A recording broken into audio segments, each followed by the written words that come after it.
Lil Durk Escapes Part 2, No Sleep Till Switzerland. Chapter 11, Agent Vlad is mad. The morning after the escape, the prison was in chaos. Hector and Lil Durk's absence was immediately noted during the first inmate count, and a subsequent cell inspection revealed the entrance to the tunnel. News of the breakout spread quickly, reaching Special Agent Vlad Feldman, who was on the toilet playing with himself, half dropping a log turd, but using his sphincter muscles to squeeze the smelly cylinder-shaped matter back up into his backside before repeating the process. The FBI director interrupted this weird rainbow restroom game to have Vlad spearhead the manhunt. This isn't just an escape, Vlad said during a briefing with his FBI team. This is an embarrassment, and we're going to fix it. Vlad's personal vendetta against Lil Durk only deepened his resolve. For months, the rapper had slipped through his grasp, dodging incrimination despite Vlad's relentless interrogation tactics. Now, capturing Durk became not just a professional duty, but a personal obsession. The Bureau analyzed nearby surveillance footage, tracking the duo's movements in the hours following their escape. Informants in local gangs were pressed for information, and roadblocks were set up on highways leading out of the area. Durk's smart, Vlad admitted grudgingly, but everyone leaves a trail. By nightfall, Vlad had identified potential safe houses based on Durk's known associates and began conducting raids across LA Chapter 12. Safe houses and shadows.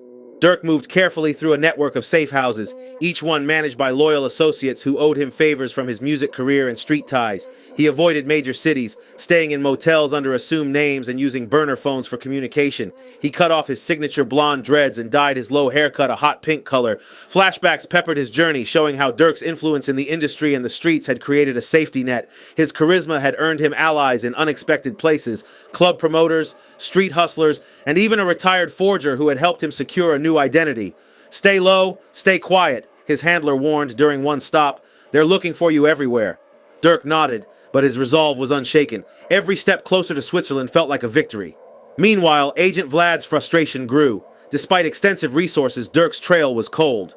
This guy's slippery, Vlad muttered, staring at a map dotted with failed leads. But no one stays hidden forever. Chapter 13, The Borderline. Meanwhile, Hector's journey back to his native Mexico was met with challenges. While he had a head start, crossing into cartel-controlled territories proved dangerous. To avoid attention, Hector relied on old family connections, calling in favors from relatives who still remembered his uncle's reign. "Tell them I'm just passing through," Hector instructed his contact at a safe house near the border. He narrowly avoided detection multiple times, evading both federal agents and rival cartel scouts who saw him as a threat. Despite the risks, Hector's knowledge of underground routes ensured his progress.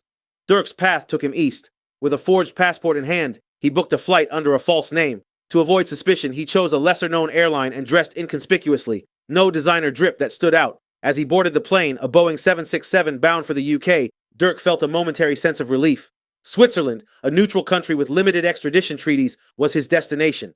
Agent Vlad's team tracked Durk to the airport, but by the time they arrived, the plane had already taken off. Damn it! Vlad shouted, slamming his fist on the dashboard of his car. He ordered international law enforcement agencies to be notified, calling in his foreign friends for help. Sorry, folks. Quick commercial break. I'm gonna get this mofo, y'all, and if you druggies and criminals don't want me to come kick your door in with my alphabet boys, y'all better hit that like and subscribe button. Thank you, Stephen. You're welcome, Calvin.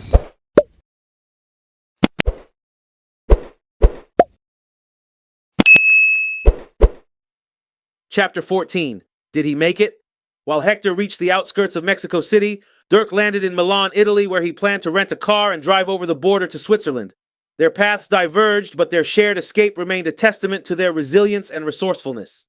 For Special Agent Vlad, however, the chase was far from over. His obsession with capturing Lil Durk only deepened, setting the stage for an international pursuit that would test all involved.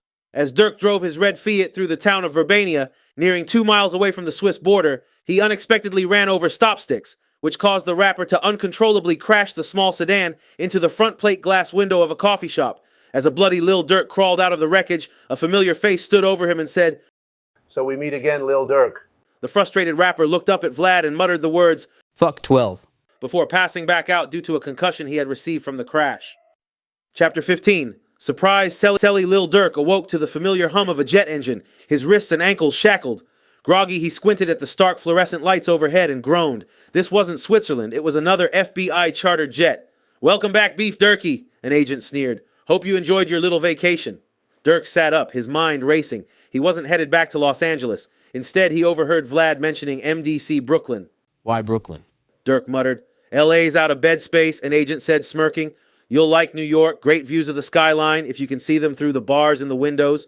The plane landed with little fanfare, and Durk was hustled into a blacked-out SUV.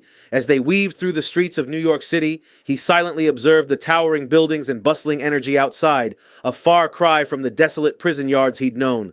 Processing at MDC Brooklyn was as dehumanizing as ever. Butt crack search, fingerprinting, more strip searches, and a barrage of paperwork. The guards were no nonsense, barking orders as Durk was shuffled through the system. Cell assignment for inmate Banks, one guard called out, glancing at a clipboard. C block, cell 12, another replied. As Durk was escorted to his cell, he steeled himself for the usual challenges of prison life, sizing up his new cellmate, navigating block politics, and staying out of trouble. But when the door to cell 12 slid open, he froze. Sitting cross-legged on the lower bunk, butt naked with baby oil slicked all over his brown body, was none other than Sean Diddy Combs, the music mogul himself. Diddy was pleasuring himself, but not in the conventional way that most men do. Instead, he had his fist up in his, well, that's too disgusting to even continue talking about. Damn, y'all could at least knock on the door to let me know y'all opening it. He barked at the guards as he looked up, his expression angry. Well, He said, wiping off his fecal mattered-covered hand with a nearby washcloth. look who they sent my way. Durk blinked in disbelief. This some kind of joke? Welcome to New York, Playboy. I've been wanting to party with you. Why you ain't never come to one of my events? Diddy replied, a hint of amusement in his voice. Durk, still reeling from the escape fiasco, was ready to go all out.